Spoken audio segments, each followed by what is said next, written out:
Magandang araw!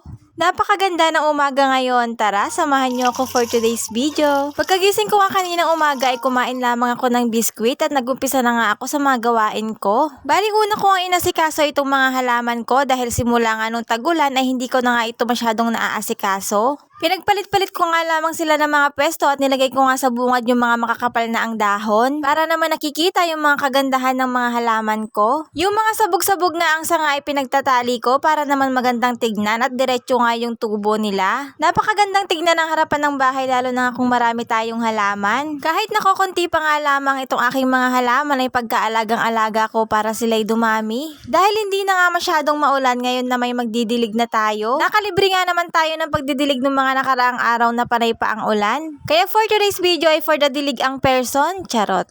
Ito ang halaman na to, hindi ko alam ang pangalan pero napakakapal ng dahon niya at napakaganda. Ito ang mga halaman na to ay minana ko pa sa mama ko dahil sa bukid na nga sila natira kaya hindi na nila naaasikaso dito sa bahay nila. At dahil nakabukod na nga kami ay nagsarili na kami ng bahay kaya naman for the alaga na ako ng mga halaman. Syempre hindi maiiwasan tayong mga nanay lalo na kung nakabukod na tayo ay hindi natin maiiwasang maging excited sa mga bagay-bagay dito sa loob ng mga bahay natin. Lalo na nga kung first time nanay kaya nakakagana naman talaga mag-asikaso ng sarili mong bahay. Ayun na nga, tatapos na akong magdilig at maglinis dito sa may harapan ng bahay namin. Bali, itong last part nga ng aking video ay ganap pa nga namin kahapon ng hapon. Bali, pinagsama ko na nga lang dahil wala nga kaming masyadong ganap kahapon. At para nga sa aming hapunan ay naglaga na nga lamang ako ng talbos ng kamote. At hindi nga pala ito nilalang lamang dahil napakasustansya nitong ulam na ito. Samahan mo lamang ng masarap na sausawan, bagoong at kalamansi ay talaga namang matataob ang kaldero natin dito. At habang nilalaga ko nga yung talbos ng kamote ay naghanda muna ako dito ng aking panggisa para sa dagdag ulam namin. Naghanda na nga lang pala ako dito ng bawang at sibuyas dahil maggigisa nga tayo ng sarsyadong sardinas. Maya-maya nga lang ay parating na yung asawa ko galing sa trabaho kaya naman inumpisahan ko na nga rin ang pagluluto ko.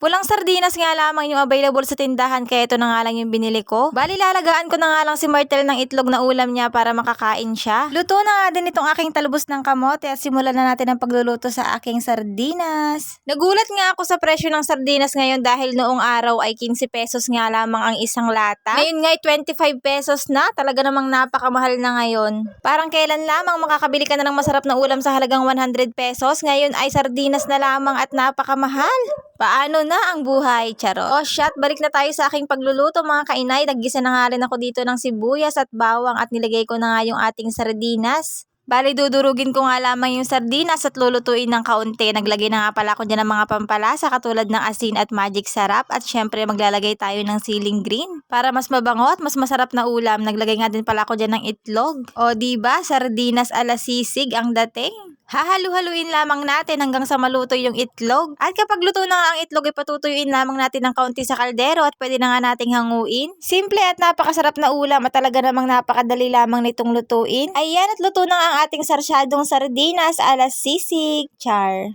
Ayan at nagsalo-salo na nga kami ng aking asawa at anak sa hapunan. Meron nga kaming dagdag ulam dahil meron nga pinahingi sila mama galing sa bukid na pritong isda. Tara kain po tayo. Thank you Lord for the blessings. At yun lamang po mga kainay for today's video. Thank you for watching. Bye. God bless.